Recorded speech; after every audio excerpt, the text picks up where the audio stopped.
Hello future leaders, welcome back to my channel NCERT science with Mrs Batra. आज मैं discuss करने वाली हूँ क्लास 7th का chapter circuits and their component, विद्युत परिपथ और उसके घटक।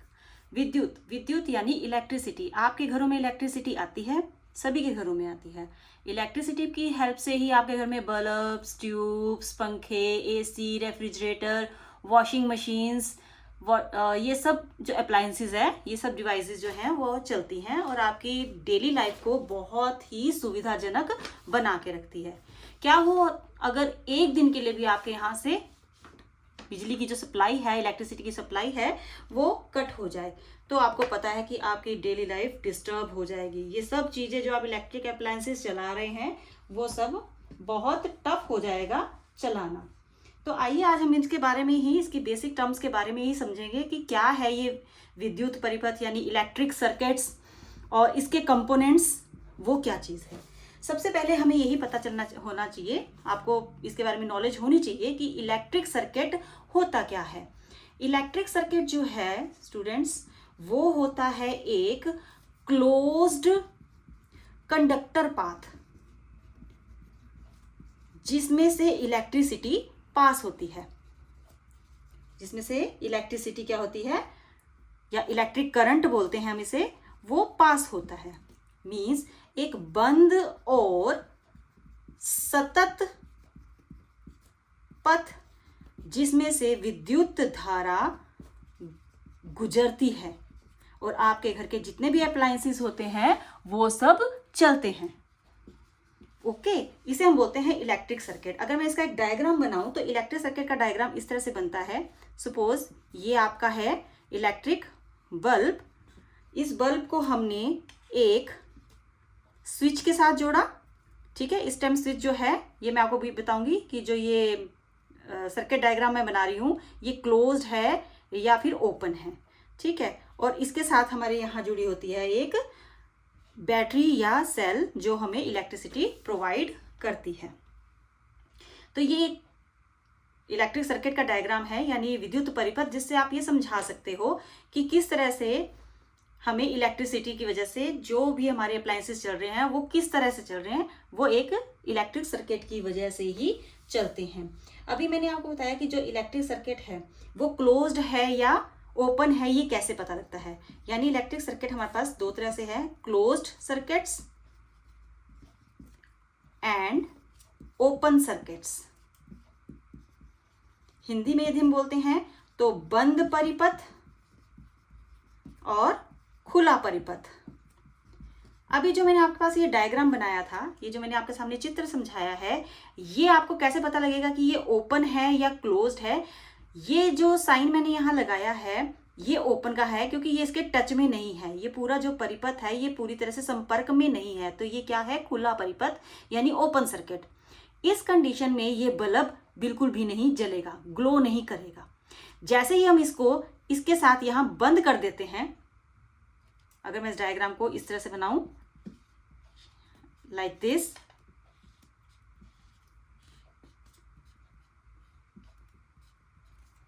तो ये अब इस टाइम ये क्लोज्ड हो चुका है, ये है क्लोज्ड सर्किट यानी कि बंद परिपथ।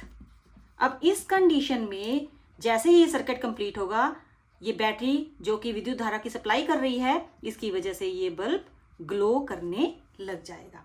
यानी जो ये कंडीशन है इसको हम बोलेंगे ओपन सर्किट,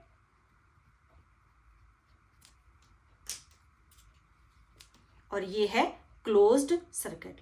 यहां आपने डिफाइन कर दिया इलेक्ट्रिक करंट सर्किट क्या होता है और कितने टाइप्स का हमारे पास, क्लोज्ड एंड ओपन सर्किट, बंद परिपथ, खुला परिपथ। इसे हम बोलते हैं विद्युत परिपथ। विद्युत परिपथ इंग्लिश में डेफिनेशन बनती है, electric circuits are the closed conductor path in which electric current can pass. विद्युत परिपथ ऐसा बंद और सतत पथ है जिसमें से विद्युत धारा गुजर सकती है। यह दो तरह का है हमारे पास, close circuit and open circuit, means बंद परिपथ एंड और खुला परिपथ।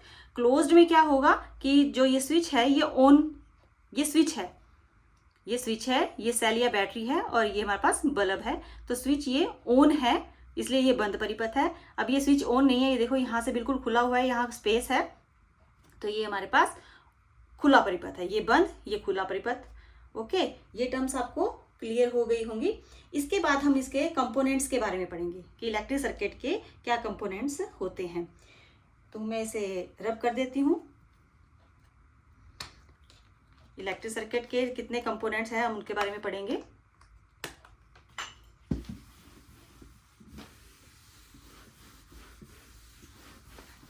इलेक्ट्रिक सर्किट, विद्युत परिपथ, it's components.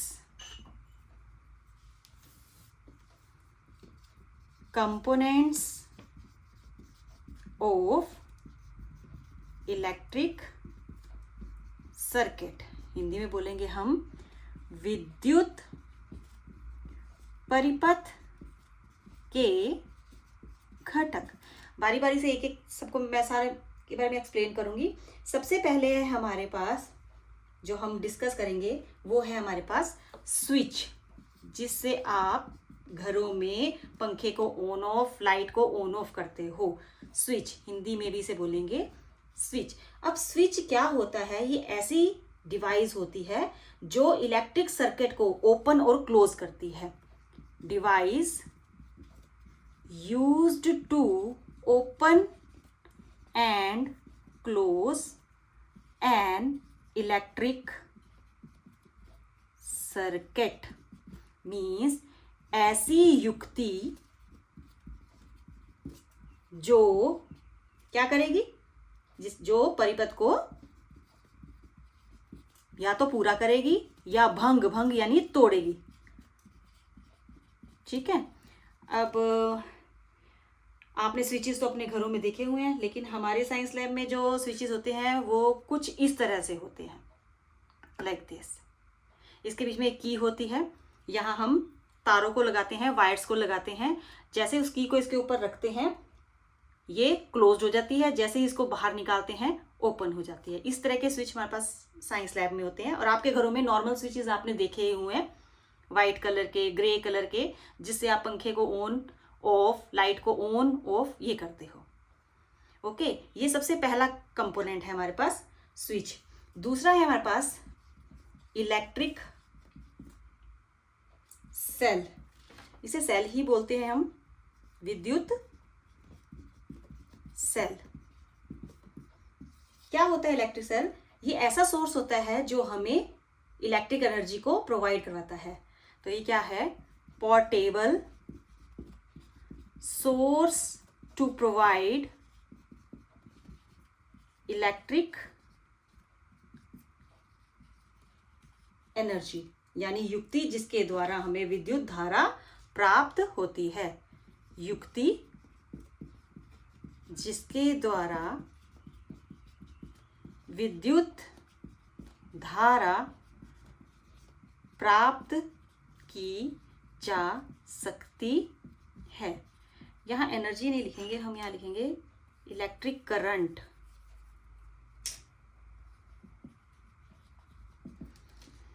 Okay, electric cell आप लोगों ने घरों में देखे हुए हैं। इस तरह के सेलों का प्रयोग किया जाता है, चाहे वो रिमोट कंट्रोल्स हो, आपके टॉयज हो, एसी के रिमोट कंट्रोल्स हो, या वॉचेस, दीवार की घड़ियाँ होती है, वॉल क्लॉक्स होती हैं, उसमें इस तरह के इलेक्ट्रिक सेल का यूज़ किया जाता है। अब इलेक्ट्रिक सेल के साथ एक और कंसेप्ट बहुत क्लियरली अटैच है, वो है बैटरी। बैटरी को आप टॉर्च नहीं बोलोगे।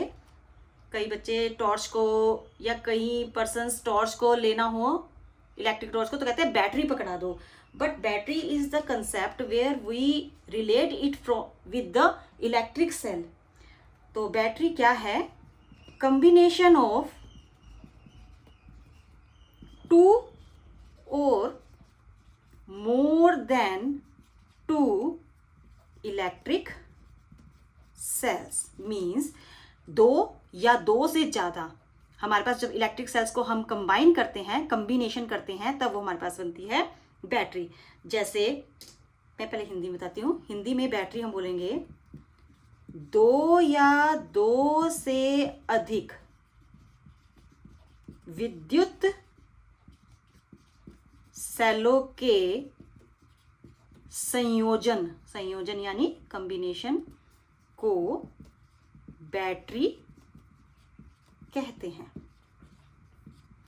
मीन्स अगर ये मेरे पास एक सेल है, ठीक है, और मेरे पास ये एक ऐसी युक्ति है जिसमें मैं इस सेल का प्रयोग करती हूँ और ये दो हैं, ओके, ये दो, और इनके साथ ये दो सेल और अगर मैं जोड़ देती हूँ तो इनका जो ये कॉम्बिनेशन है, this combination is called battery. मतलब इसमें दो से दो से अधिक सेलों का संयोजन किया गया है और इससे बनती है ये बैटरी, ओके। और आप मार्केट में जाते हो तो आपको इस तरह की बैटरीज भी देखने को मिलती है।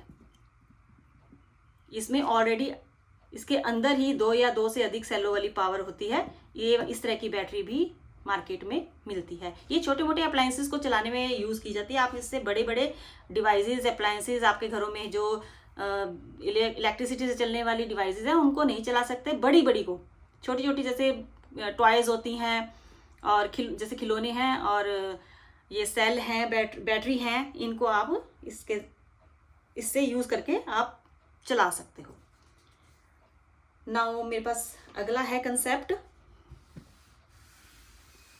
इलेक्ट्रिक बल्ब हो गया, ट्यूब हो गया, ये चीज़ें। अब ये क्या होती है आपको वैसे ही पता है कि जो आपको प्रकाश दे रहे हैं, दैट एमिट्स लाइट, ठीक है। आप उसको बोलते हो कि वो या तो बल्ब हो सकता है या फिर ट्यूब्स हो सकती हैं, ओके। तो मैं जो हमारे पास नेक्स्ट कंपोनेंट है वो है हमारे पास इलेक्ट्रिक बल्ब। अब इलेक्ट्रिक बल्ब क्या होता है? ये वो डिवाइस है, मैंने आपको पहले बोला, ये वो डिवाइस है जिससे लाइट निकलती है by passing electricity through it.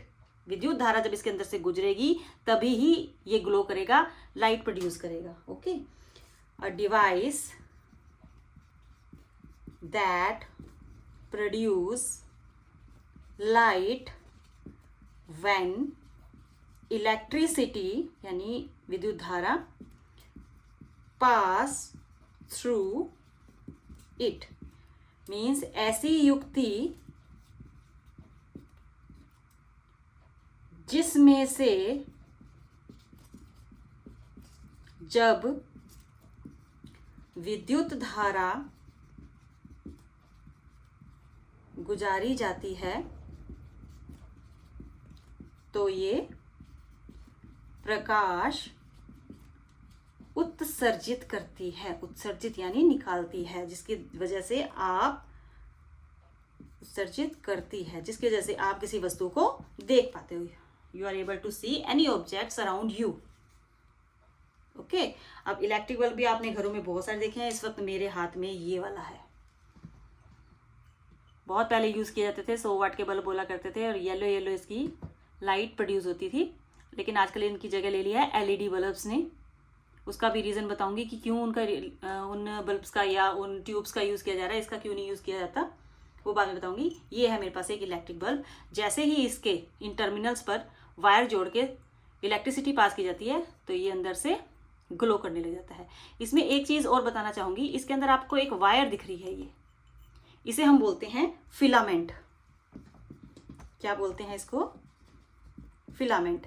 ध्यान से देख लीजिए, इसके बीच में ये फिलामेंट है। अगर ये फिलामेंट टूट जाता है तो हम इसे बोलते हैं कि ये इलेक्ट्रिक बल्ब जो है ये इस टाइम फ्यूज हो गया है, क्योंकि इसका फिलामेंट टूट जाता है। कनेक्शन जो परिपथ होता है, सर्किट होता है, वो इनकम्प्लीट होता है, पूरा नहीं हो पाता है। इस वजह से ही ये फिर ग्लो करना छोड़ देता है। रीज़न यही है कि सर्किट कंप्लीट नहीं होता है, बंद परिपथ नहीं होता।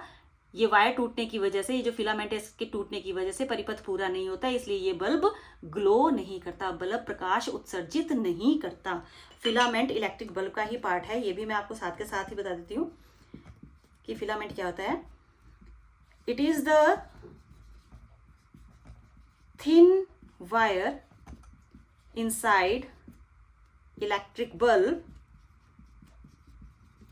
That glow when electricity pass through it due to heating effect means ये एक पतला तार होता है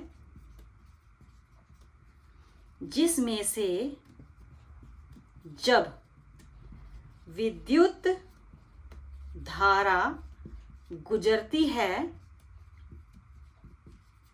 तो प्रकाशीय प्रभाव के कारण यह प्रकाश उत्सर्जित करता है। और अगर ये प्रकाश उत्सर्जित नहीं कर रहा है तो इसके बहुत से कारण हो सकते हैं, जिसमें से एक कारण ये है कि ये फिलामेंट टूट गया है। सभी चीज़ों में सिर्फ एक बात को याद रखना है कि विद्युत परिपथ यदि पूरा नहीं होता है तो कोई भी चीज़ ग्लो नहीं करेगी और कोई भी चीज़ वर्क भी नहीं करेगी। कोई अप्लायंस आपका वर्क नहीं करेगा अगर उसके विद्युत परिपथ में कहीं ना कहीं रुकावट है। ओके, अब नेक्स्ट टॉपिक में अपना बताना चाहूँगी, वो है हमारा सिंबल्स फॉर दीज कंपोनेंट्स। कि जब आप इन कंपोनेंट्स का चैप्टर पढ़ते हैं, क्वेश्चंस आते हैं या आपने इनको रिप्रेजेंट करना होता है ऑन पेपर, कागज़ के ऊपर जब इसको आपको बनाना होता है तो इसके सिंबल्स किस प्रकार से प्रयोग करोगे। Symbols for components of electric circuit, विद्युत परिपथ के घटक के प्रतीक। सबसे पहले मैंने आपसे बात की थी इलेक्ट्रिक स्विच, विद्युत स्विच। दो तरह से बताया था मैंने आपको, एक तो इस तरह से, ये है खुला, और एक ऐसे भी लगा सकते हो आप, इस तरह से ये है बंद। दोनों ही इलेक्ट्रिक स्विच बताने के तरीके हैं। इसके बाद है आपके पास सेल, इलेक्ट्रिक सेल, विद्युत सेल। हम इसको इस तरह से बनाते हैं, ये ऋणात्मक भाग है और ये धनात्मक भाग है। एक क्वेश्चन यहाँ पर ये भी आता है कि इलेक्ट्रिक सेल के कितने टर्मिनल होते हैं, विद्युत सेल के कितने टर्मिनल होते हैं। ये दोनों ही टर्मिनल्स की बात की गई है।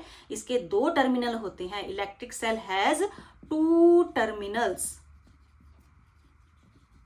Negative terminal, positive terminal. Hindi में आप बताओगे 2 टर्मिनल।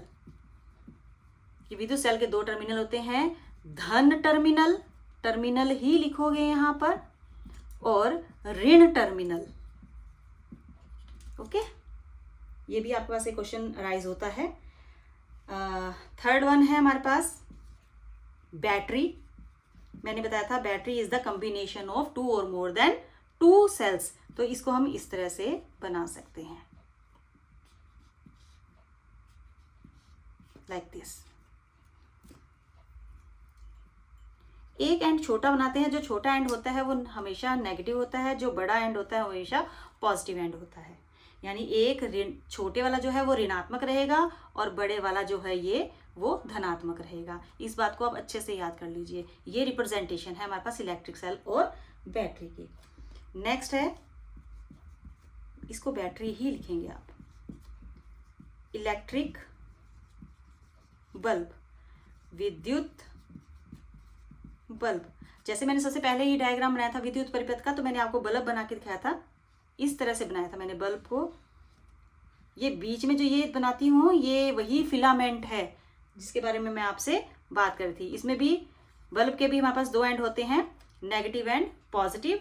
सेम 2 टर्मिनल्स हैं, इसके भी सेम है बिल्कुल। आपने वैसे ही बात करनी है जैसे आपने इलेक्ट्रिक सेल के बारे में बताया था, 2 terminals, negative and positive. Hindi में भी सेम है हमारे पास, बिल्कुल ऐसे ही लिखना है आपने कि इसके दो टर्मिनल है, धन टर्मिनल और ऋण टर्मिनल। एक बात और याद रखनी है, जब भी आपने बैटरी का कॉम्बिनेशन करना है तो आपने सेल को देखा हुआ है, मैं आपको फिर से दिखा रही हूँ, ये सेल है हमारे पास, ध्यान से देखना। ओके, ये जो टोपी बनी हुई है इसकी, ये कैप, ये जो कैप वाला हिस्सा है ये पॉजिटिव है। अगर आप ये देखिए, ये लिखा हुआ है, यहाँ पे साइन बना रखा है, अगर आपको ये कंप्लीटली दिख रहा हो, नहीं तो आपके घरों में सेल पड़े होते हैं, आप उसे ओपन करके देख सकते हैं, उसे निकाल के देख सकते हो। जो ये कैप वाला हिस्सा है वो है पॉजिटिव, और जो ये फ्लैट है हिस्सा ये है नेगेटिव। जब भी आप, मतलब ये धन है और ये ऋण, ये धन टर्मिनल, ये ऋण टर्मिनल, जो टोपी वाला हिस्सा है धन टर्मिनल, ये जो सीधा हिस्सा है प्लेट वाला वो ऋण टर्मिनल। इंग्लिश में कैप वाला जो पार्ट है वो है पॉजिटिव टर्मिनल, और जो ये फ्लैट है ये है नेगेटिव टर्मिनल। जब भी आप बैटरी में इनको जोड़ोगे तो कभी भी ये मिस्टेक मत करना कि पॉजिटिव को पॉजिटिव के साथ जोड़ दो और नेगेटिव को नेगेटिव के साथ जोड़ दो। नो, आपका सेल वर्क नहीं करेगा। पॉजिटिव नेगेटिव, दिस नेगेटिव, इस तरह से आपको इसको कनेक्ट करना है। नेक्स्ट आएगा वो भी ऐसे ही, पॉजिटिव यहाँ और negative next, like this. I have 2 more cells and now I'm showing like this.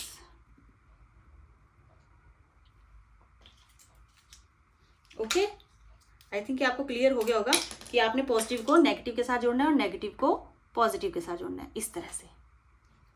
अगर आपने कोई भी कनेक्शन बाय मिस्टेक गलत कर दिया तो वही सर्किट इनकम्प्लीट हो जाएगा और इलेक्ट्रिसिटी फ्लो नहीं करेगी। आप जिस अप्लायंस को या जिस टॉयज को या रिमोट को चलाना चाहते हो वो नहीं चलेगा। इसका जो कनेक्शन है वो प्रॉपर इस तरह से होना चाहिए।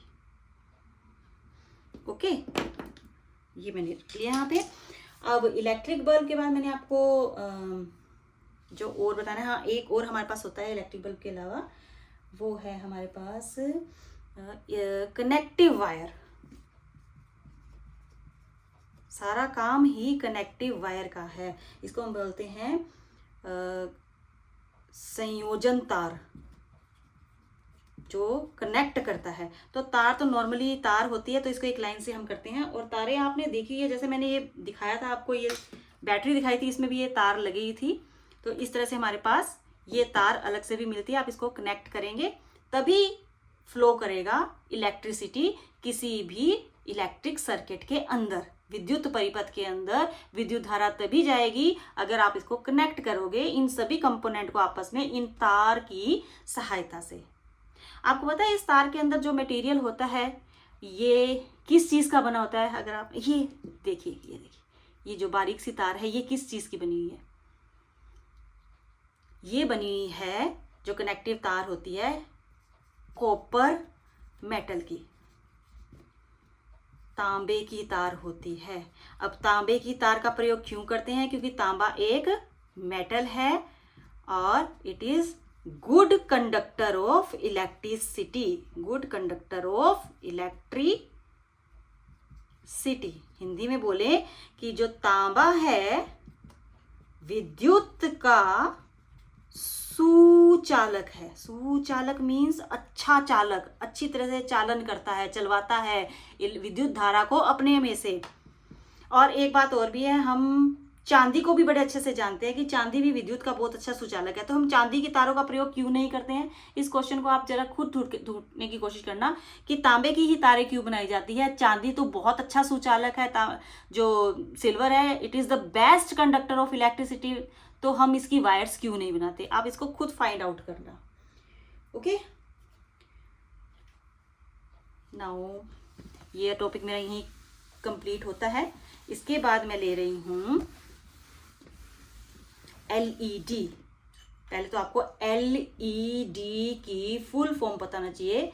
एलईडी की फुल फॉर्म है लाइट एमिटिंग डायोड, मीन्स प्रकाश उत्सर्जक diode.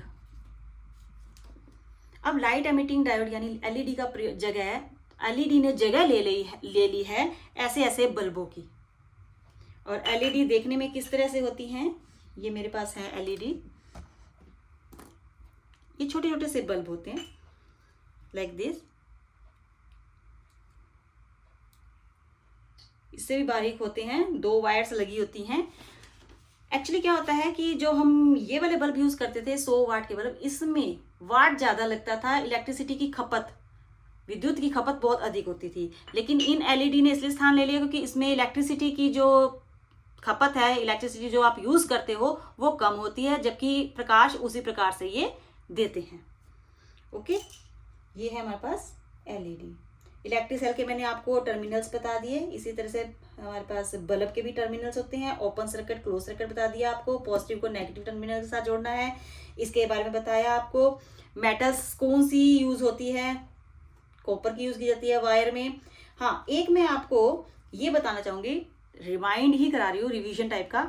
Conductor and insulators, just आप इसको पढ़ना। सुचालक, कुचालक, क्योंकि इसके बारे में मैंने अभी कॉपर वायर के बारे में जब बताया तो मैंने कंडक्टर्स और सुचालक के बारे में बताया। इंसुलेटर्स क्या होते हैं, जो कंडक्टर्स होते हैं जो अपने में से इलेक्ट्रिसिटी को पास नहीं होने देते, इलेक्ट्रिसिटी को पास इजिली होने देते हैं, ठीक है। और ये इलेक्ट्रिसिटी को पास नहीं होने देते। इलेक्ट्रिसिटी पास किन में से ज्यादा होती है, मेटल्स में से। मेटल्स में आयरन, कॉपर, एल्यूमिनियम, सिल्वर, ये सब हैं। और कुचालक यानी जो इंसुलेटर्स है उसमें हम वुड, प्लास्टिक, रबड़, इनकी बात करते हैं। एक क्वेश्चन आता है कि जो इलेक्ट्रीशियंस होते हैं जब वो इलेक्ट्रिसिटी का काम कर रहे होते हैं तो वो रबड़ के या प्लास्टिक के दस्ताने, जिन्हें बोलते हैं ग्लव्स, इनका यूज करते हैं हाथों में। क्यों करते हैं? Reason behind this is the rubber and plastic both are insulators, they do not allow electricity to pass through them. अगर इलेक्ट्रिसिटी उसमें से नहीं गुजरेगी तो हमें करंट लगने का, यानी करंट का जो झटका लगने का की पॉसिबिलिटी है वो ना के बराबर है, नो, ठीक है। इसलिए जो इलेक्ट्रिशियन होते हैं दे यूज रबर और plastic gloves in their hands for maintaining the electric appliances.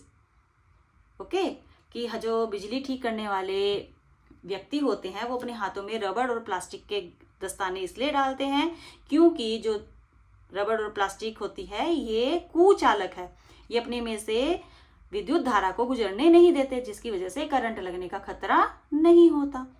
तो ये चीज आपको बहुत अच्छे से करनी है। एक क्वेश्चन आप, जैसे मैंने आपको एक पहले बताया है कि वो आप अपनी तरफ से करके देखेंगे कि हम सिल्वर को क्यों नहीं यूज करते। एक क्वेश्चन और आपके लिए है कि suppose due to some problem, कोई आपके एरिया में प्रॉब्लम हो रही है जिसकी वजह से जो पावर सप्लाई है, लिख देती हूँ पूरा ही, due to some problem power supply in your area is disrupted,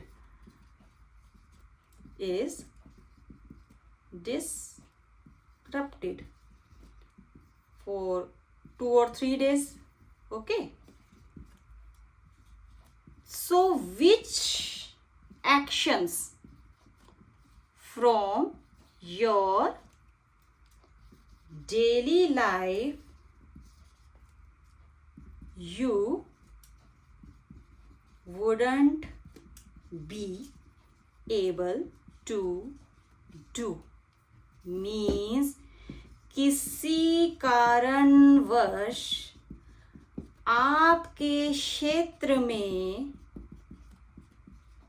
बिजली की आपूर्ति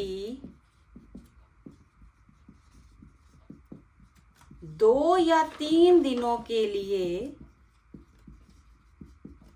बंद कर दी गई, तो आपके प्रतिदिन के किन कार्यों में ना करने की अक्षमता पैदा होगी? मतलब आप कौन से काम नहीं कर पाएंगे अगर आपके क्षेत्र में बिजली 2-3 दिनों के लिए बंद हो गई। और मैंने बिल्कुल स्टार्टिंग में ही ये वैसे क्लियर कर दिया था, तो आप इस क्वेश्चन को खुद फाइंड आउट करोगे और होप कि आपको ये पसंद आया होगा। टॉपिक बहुत इंटरेस्टिंग टॉपिक है, आपके बिल्कुल डेली लाइफ से और रूटीन लाइफ से ही रिलेटेड है। तो ऐसे कई क्वेश्चंस आपके दिमाग में आएंगे। अगर आपको ऐसा है तो आप कमेंट्स में उन क्वेश्चंस को लिख सकते हैं, मैं उनको भी एक्सप्लेन करने की कोशिश करूँगी। Thank you.